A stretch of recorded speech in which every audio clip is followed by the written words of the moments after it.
So it's clear that countries like the United Kingdom and Canada are perfect venues to showcase anti-India sentiment. From Kashmir rabble rousers to Khalistan sympathisers, separatist groups find support in these countries, which is ironical because the issue of Khalistani separatism is dead in India.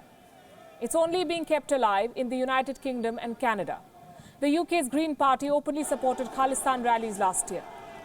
Since August 15, there have been 2 rallies in London before the Indian High Commission, both instigated by Pakistan against India's stance on Kashmir.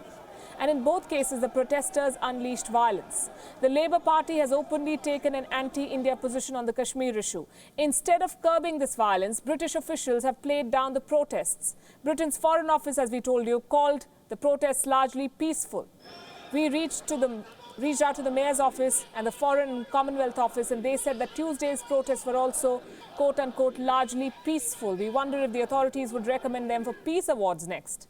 The less said about Canada, the better. Multiculturalism has only enhanced the scope of vote bank politics in that country. Lawmakers in Canada are openly supporting Khalistan. The Justin Trudeau government is enabling the separatist ideology. Even references to Khalistan extremism have been removed from the annual report on terrorism in Canada. Khalistanis are not terrorists, they believe. Now the question is, why are these countries giving space to Khalistan extremism and Pak-sponsored Kashmir protests? Why have these countries become breeding grounds for anti-India sentiment? There are 2 ways to look at it. Politicians in Britain and Canada have one excuse: appeasement in the guise of promoting free speech. And what do they get from this? Political benefits, votes. There are more than 6 lakh people of the Sikh community in Canada. Though all of them may not be Khalistan supporters, this is a significant vote bank.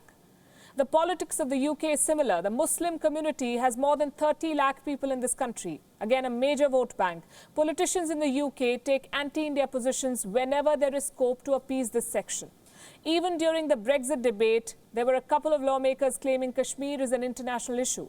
Needless to say, all those lawmakers come from constituencies with significant Muslim populations. There is a clear pattern.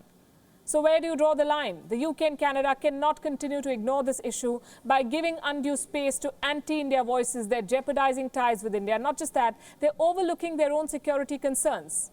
Because free speech is one thing, hate speech and separatism is quite another, and the 2 should not be confused.